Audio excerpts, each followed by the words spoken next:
నమస్తే, నేను మీ వసంత్. ప్రస్తుతానికి ఆంధ్రప్రదేశ్లో చదువుకున్న ప్రతి ఒక్కరు కూడాను, అటు యువత దగ్గర నుంచి ఇంటెలెక్చువల్ పీపుల్ వరకు కూడాను, ఆంధ్రప్రదేశ్లో ఉన్న రాజకీయ పరిస్థితులను వాళ్ళంతా కూడాను అసహించుకుంటున్న పరిస్థితి. ఇప్పుడున్న రాజకీయ నాయకులు ప్రతి ఒక్కళ్ళు కూడా వాళ్ళ యొక్క ఆర్థిక ప్రయోజనాల కోసం, వాళ్ళ యొక్క స్వలంబన కోసం నాలుక ఎట్లా తిరిగితే అట్లా మాట్లాడుతున్న పరిస్థితి. అసలు ఈ ద్రోహం అనేది ఎందుకు పెట్టామంటే, ఈ ద్రోహం అనే దానికి జస్టిఫికేషన్ అనేది ఇప్పుడు నేను చెప్పబోతున్నా. ముఖ్యంగా ఆంధ్రప్రదేశ్కి సంబంధించి స్టేట్ బైఫర్కేషన్ తర్వాత విభజన హామీలు చాలా ప్రత్యేకంగా డిజైన్ చేశారు. విభజన హామీలు ఖచ్చితంగా ఎవరు అధికారంలో ఉన్నా, అటు కేంద్రంలో యూపీఏ గవర్నమెంట్ కానీ, ఎన్డీఏ ప్రభుత్వం కానీ, ఎవరు అధికారంలో ఉన్నా విభజన హామీలు ఇవ్వడానికి సిద్ధంగా ఉన్నామని చెప్పేసి నాడు ఆ ప్రభుత్వాలు చెప్పిన పరిస్థితి.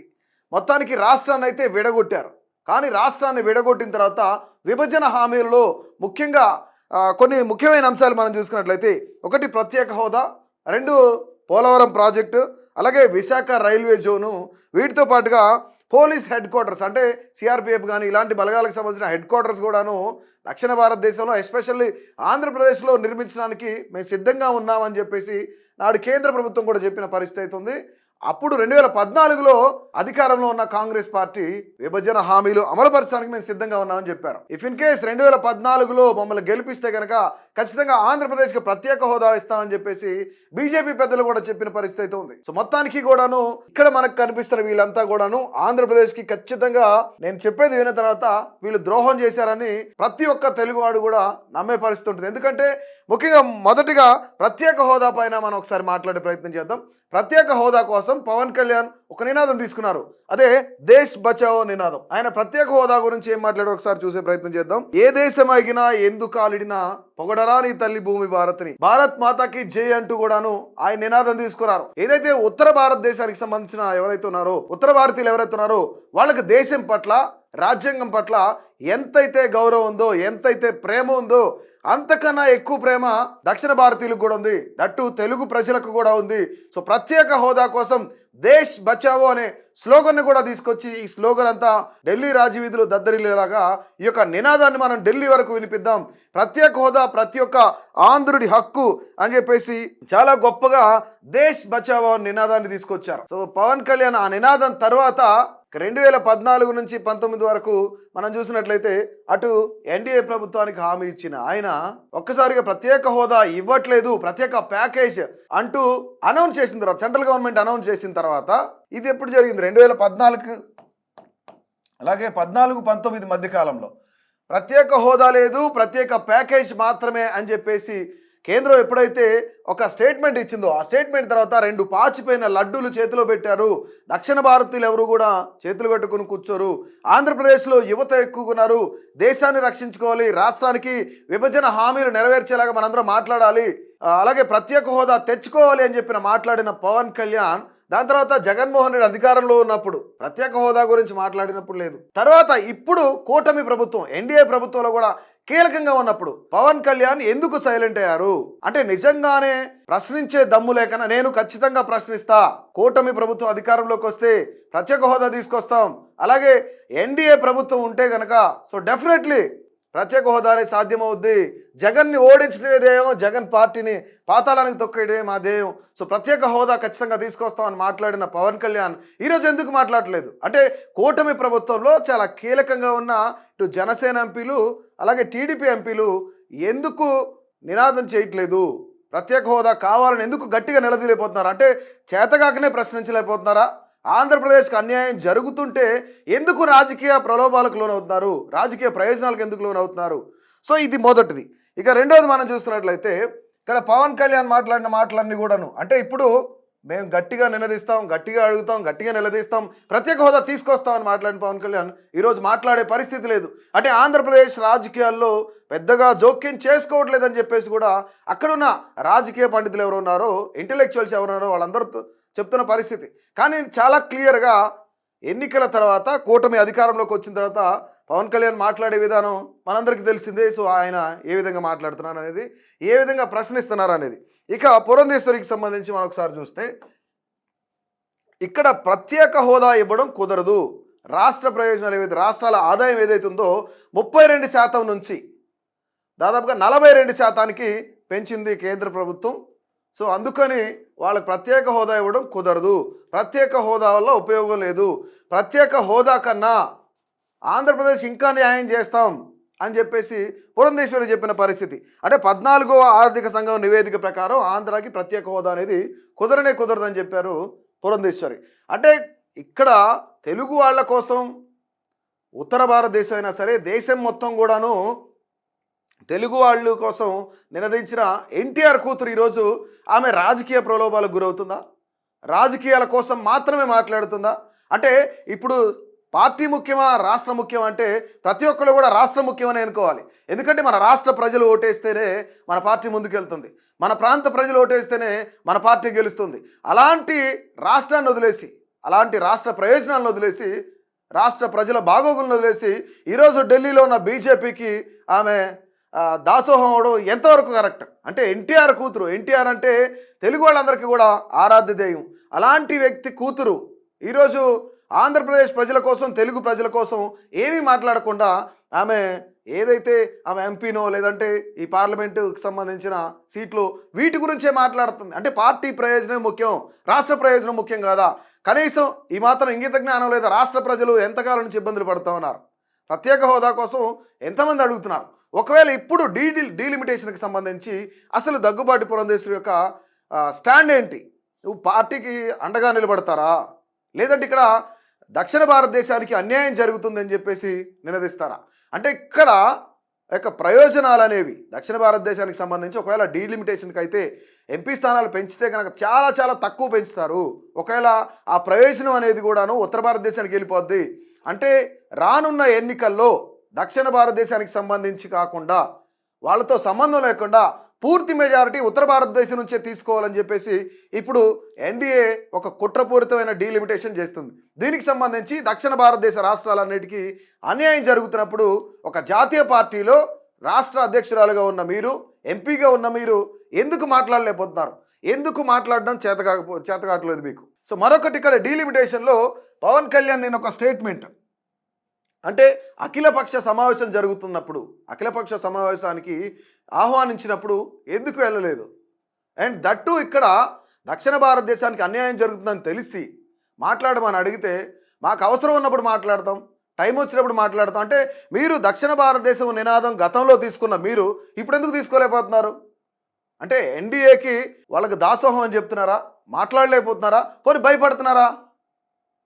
రైట్. ఇక చంద్రబాబు నాయుడు విషయానికి వస్తే మనం చంద్రబాబు నాయుడు ప్రత్యేక హోదా గురించి, విభజన హామీల గురించి చాలా ముఖ్యంగా చాలా ఇంపార్టెంట్. ఎందుకంటే చంద్రబాబు నాయుడు విభజన సమయంలో ద్వంద్వ వైఖరిని ఆయన ప్రదర్శించారు. రెండు కళ్ళ సిద్ధాంతం అని చెప్పారు. కానీ వాళ్ళకు అన్యాయం జరగొద్దు, మాకు అన్యాయం జరగొద్దు అని చెప్పేసి లేఖ మరి రాశారు ద్వంద్వ వైఖరి ప్రవర్తిస్తూ కూడా. ఇది రెండు తెలుగు రాష్ట్రాలకు తెలిసిన విషయమే.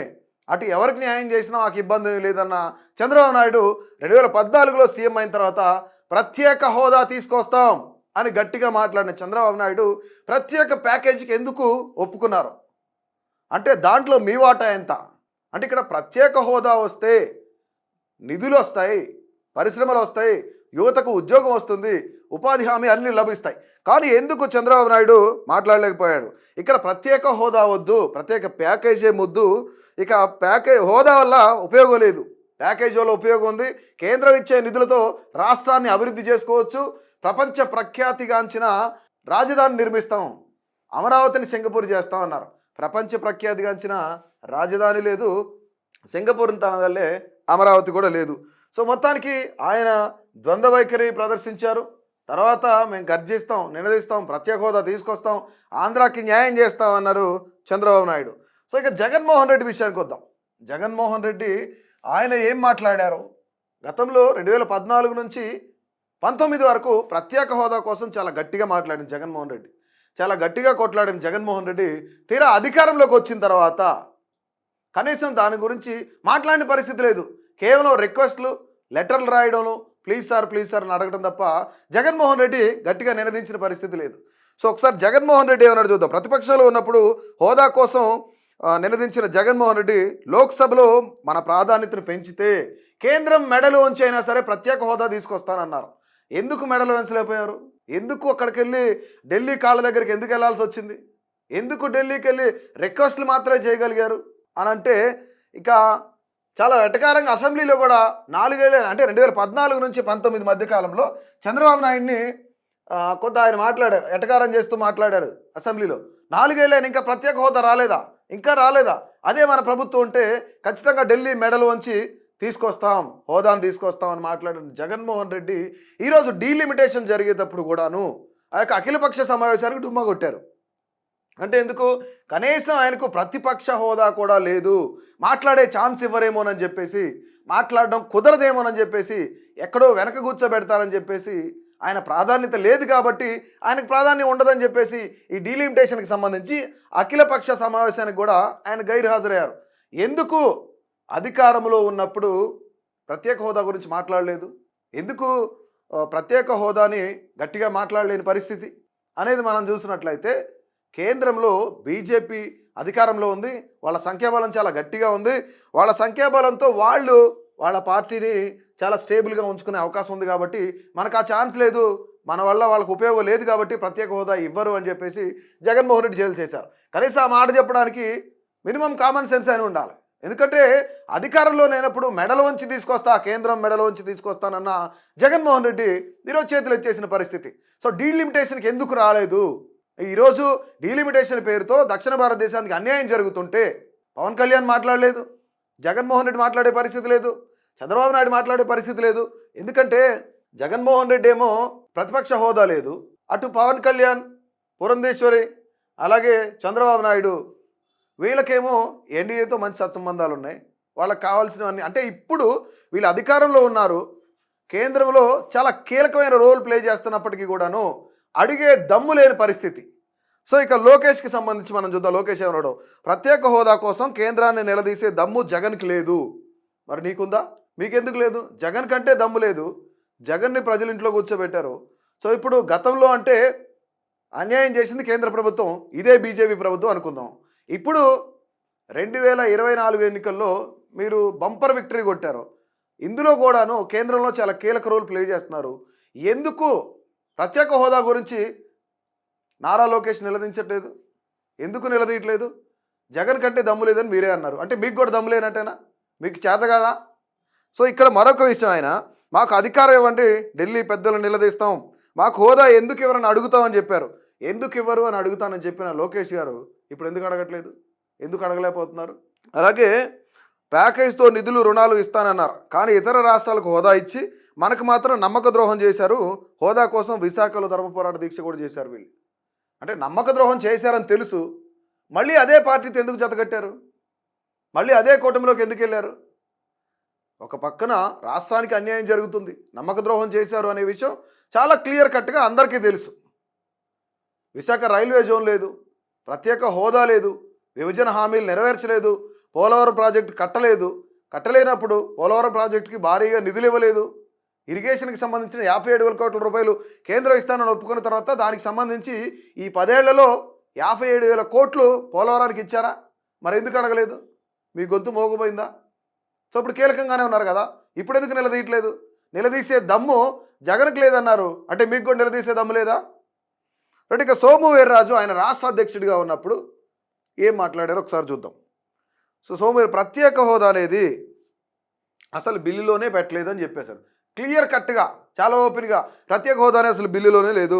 అసలు హోదా కోసం ప్రజలను రెచ్చగొట్టి రాజకీయ ప్రయోజనాలు జగన్మోహన్ రెడ్డి కానీ, లోకేష్ కానీ, చంద్రబాబు నాయుడు కానీ, ఇటు పవన్ కళ్యాణ్ కానీ వీళ్ళందరూ కూడా ఏం చేస్తున్నారు? రెచ్చగొట్టే ప్రయత్నం చేస్తున్నారు.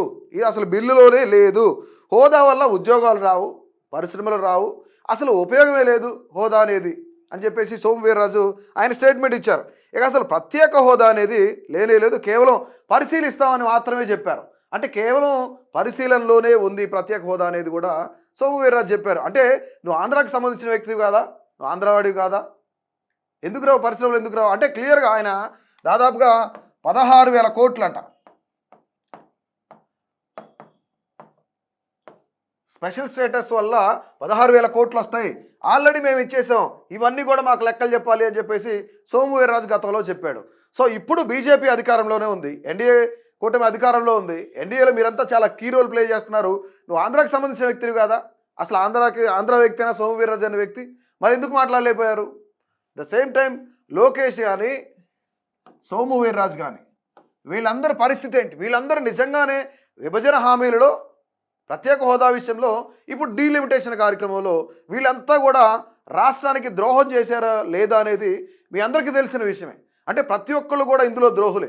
ఈ 6గురు ఎక్కడా కూడా ఎగ్జంప్షన్ కాదు, ఆంధ్రప్రదేశ్కి సంబంధించిన వ్యక్తులే. జగన్మోహన్ రెడ్డి డీలిమిటేషన్కి డుమ్మా కొట్టేసి డీలిమిటేషన్ అఖిలపక్ష సమావేశానికి డుమ్మా కొట్టేశారు. నా ఇష్టం వచ్చినప్పుడు మేము జనసేన లైన్ ఏంటో మేము చెప్తామని ఆయన అంటాడు. అలాగే ఆంధ్రప్రదేశ్లో ముఖ్యమంత్రిగా ఉన్న చంద్రబాబు నాయుడు గారు ఇప్పుడు అసలు డీలిమిటేషన్ గురించి మాట్లాడేటప్పుడు కేంద్రానికి సూచనలు సలహాలు ఇవ్వాలి కదా. ఇటు దక్షిణ భారతదేశానికి అన్యాయం జరుగుతుంది, ఒక పక్క ఉత్తర భారతదేశానికి సంబంధించి మాత్రమే వాళ్ళు మెజారిటీ ఆఫ్ సీట్స్ వస్తే అసలు దక్షిణ భారతదేశానికి ప్రాధాన్యత అనేది తగ్గిపోతుంది అని చెప్పేసి 40 ఏళ్ల ఇండస్ట్రీ ఉన్న చంద్రబాబు నాయుడికి తెలీదా? మరి ఎందుకు దాని గురించి మాట్లాడరు?